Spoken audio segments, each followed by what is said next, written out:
Hello everyone, welcome back to my channel. आज की video में डिस्कस करने वाले हैं एलएलपी एंड प्राइवेट कंपनी के बीच में डिफरेंस क्या होता है, क्योंकि एक इम्पॉर्टेंट टॉपिक है।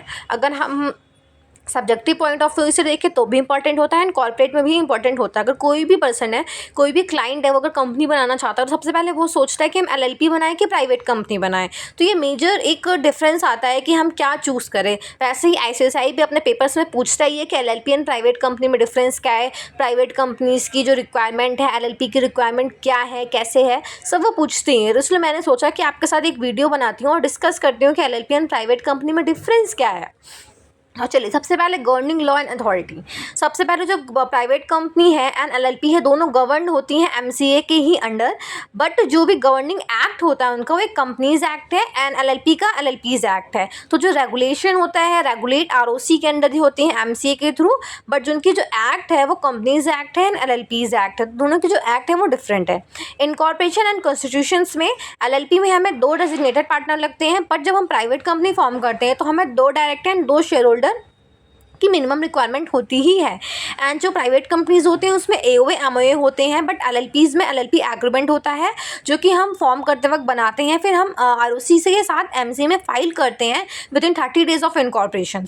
एंड एओए एमओए आजकल जो हमारा इनकॉर्पोरेशन होता है तो साथ में ही फॉर्म आ जाता है कि एओए एमओए भी हमें साथ में ही फिल करना होता है, हमें टिक करना होता है अपने ऑब्जेक्ट्स एंड ई फॉर्म पे फिलअप करना होता है। एंड थर्ड है statutory compliance requirement, annual filing. सबसे पहले जो एलएलपी होते हैं उनको 2 फॉर्म सबमिट करने होते हैं, form 11 and form 8। And private company को AUC 4 एंड MGT 7। इसके लिए डिटेल वीडियोज़ आएंगी जिसमें आप देख सकते हैं कि उनकी ड्यू डेट्स क्या होती हैं फॉर्म फाइलिंग की। बट अभी सिर्फ हम डिफ्रेंशिएट डिस्कस कर रहे हैं, हम ड्यू डेट्स वगैरह में नहीं जा रहे हैं। एंड ऑडिट रिक्वायरमेंट में सेकंड होती है एलएलपी की जो ऑडिट रिक्वायरमेंट होती है, उसमें टर्नओवर या कॉन्ट्रीब्यूशन अगर एक्सीड्स करते हैं, टर्नओवर एक्सीड्स कर रहा है 40 लाख एंड कॉन्ट्रीब्यूशन एक्सीड्स कर रहा है 25 लाख, तब हमें ऑडिट की रिक्वायरमेंट होती है। जबकि प्राइवेट कंपनी को ऑडिट करना ही पड़ता है, स्टैट्यूटरी ऑडिट सीए से, चाहे उसका कोई भी टर्नओवर और कैपिटल हो।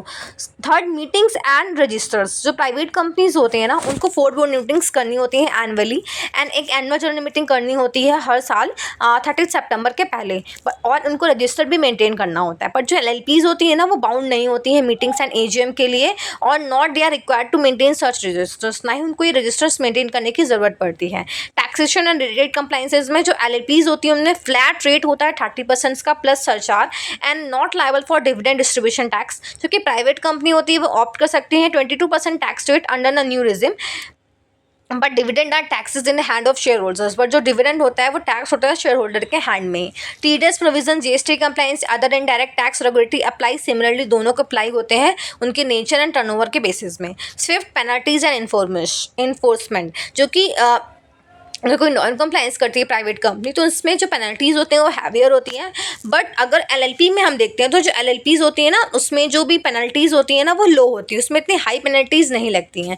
And 6, cost of compliance. जो cost of maintaining private company वो हायर होती है, क्योंकि जो उसमें फ़ीस होती हैं, ऑडिट्स होते हैं, मीटिंग्स में, सेक्रेटरी प्रैक्टिसेस में, लीगल कंसल्टेंसीज में जो फ़ीस होती है वो हाई होती है। बट जो एलएलपीज़ होते हैं वो कॉस्ट इफेक्टिव्स होते हैं, उसमें इतनी फ़ीस भी नहीं होती। जो एमसीए भी है ना, तो जो एलएलपी के फॉर्म्स के फ़ीस होते हैं ना वो नॉर्मल ही होते हैं, ज़्यादा हाई नहीं होते। जबकि अगर हम प्राइवेट कंपनी बनाते हैं तो मिनिमम फीस ही हमारी आती है एनुअल फाइलिंग में 300 to 200, अगर इससे कैपिटल के अकॉर्डिंग बढ़ती रहती है। बट एलएलपी में इतनी फीस नहीं होती है। 7th हमारा है एफडीआई। प्राइवेट कंपनी में 100% एफडीआई अलाउड होता है via automatic route in many sectors, but LLP में एफडीआई अलाउड होता है 100% ऑटोमेटिक रूट में विदाउट परफॉर्मेंस लिंक्स कंडीशंस में, क्योंकि एलएलपी इशू नहीं कर सकती हैं शेयर्स, ओनली कैपिटल कॉन्ट्रीब्यूशन एलएलपीज में अलाउड होता है। तो जो भी 100% ऑटोमेटिक रूट होते हैं उसमें अलाउड हो जाते हैं। एंड नेक्स्ट हम डिस्कस कर रहे हैं ease of doing business. LLPs are ideal for small firms, professionals and family run business के लिए। एलएलपीज को बेसिकली हम, अगर स्मॉल फर्म्स है, हमारा स्मॉल वर्क हो रहा है, तभी हम इनकॉर्पोरेट करते हैं, अदरवाइज हम कंपनी ही इनकॉर्पोरेट करना ज़्यादा प्रेफर करते हैं। Conversion and exits. एलएलपीज जो होते हैं हम कन्वर्ट कर सकते हैं प्राइवेट कंपनी में, अगर वो कंडीशंस मीट कर रहे हैं कंपनीज एक्ट के अंदर। But private companies can also be converted into LLP subject to no secure डेब्ट और एक्सटर्नल बोरोइंग्स। ये एक टॉपिक बहुत क्रिटिकल टॉपिक है, इसको हम डिटेल वीडियो में डिस्कस करेंगे कि एलएलपी एंड प्राइवेट कंपनी में डिफरेंस क्या है, उनकी कन्वर्जन रिलेटेड, क्योंकि कन्वर्जन एक अलग टॉपिक बन जाता है हमारा। एंड 10th है हमारा penalty for non compliances. LLP में लेसर पेनल्टीज लगती हैं। ROC provide relaxation schemes, but private company में स्ट्रक्चर पेनल्टीज होती हैं। नॉन कंप्लाइंसेस में result in direct disqualifications, fines and prosecutions. Conclusion ये हमारा निकल के आ रहा है कि जो अगर एलएलपी एंड प्राइवेट कंपनी में डिपेंड करता है उनके nature, scale and vision of the business. एलएलपीज हमेशा ज़्यादातर हम स्मॉल स्केल के लिए बनाते हैं, हम बिग स्केल के लिए बनाते हैं। मेरा प्रोस्पेक्टिव ये नहीं है कि सिर्फ स्मॉल स्केल के लिए बनाते हैं, एंड हम बिग के लिए भी बना सकते हैं, बट मेजॉरिटी लोग इसको स्मॉल के लिए बनाते हैं। प्राइवेट कंपनीज प्रेफर करते हैं अगर वो कोई बिग बिजनेस या अपना स्टार्टअप खोलना चाह रहे हैं तब।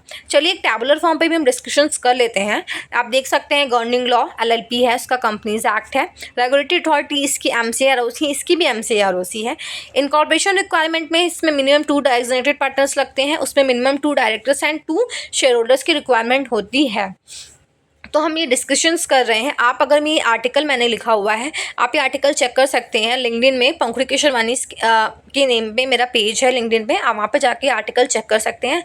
मैं लिंक भी आपको डिस्क्रिप्शन में प्रोवाइड कर दूंगी, जिससे आप गो थ्रू कर सकते हैं इस आर्टिकल को रीड करके। नेम रिक्वायरमेंट जो होती है वो इंडिविट एलएलपी होती है, एंड उसकी प्राइवेट कंपनी के साथ इंड होती है, private limited. Mandatory annual filings format form 11, private company में AOC 4 एंड MGT 7 होती है। इसकी ड्यू डेट्स हम आपके साथ डिस्कस करेंगे नेक्स्ट वीडियो में।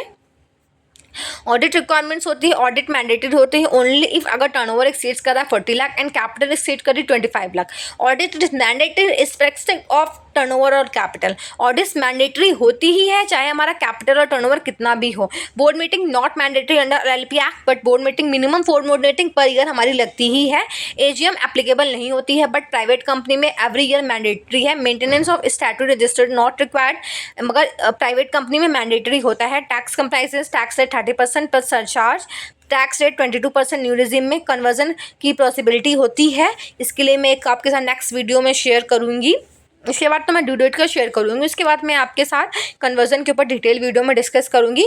प्राइवेट एंड कंपनी में कन्वर्जन का क्या कंटेंट है क्या नहीं है, और आप इस आर्टिकल को विजिट कर सकते हैं मेरे लिंक्डइन के पेज में, एंड लिंक मैं आपको डिस्क्रिप्शन में प्रोवाइड कर दे रही हूँ। आप फॉलो कर सकते हैं मेरे चैनल को, एंड सब्सक्राइब करिए CS links learning by Pankhuri Kesharwani. And LinkedIn में भी आप मुझे फॉलो कर सकते हैं, एंड मैं लिंक्डइन में भी आर्टिकल वगैरह लिखती हूँ, एंड CS लिंक्स लर्निंग के नाम से मेरा इंस्टा पेज भी है, वहाँ भी मैं कनेक्ट करती हूँ, एंड आप वहाँ पे मेरे साथ कनेक्ट कर सकते हैं। सब्सक्राइब कर लीजिए। मिलते हैं नेक्स्ट वीडियो में। Thanks for watching, see you.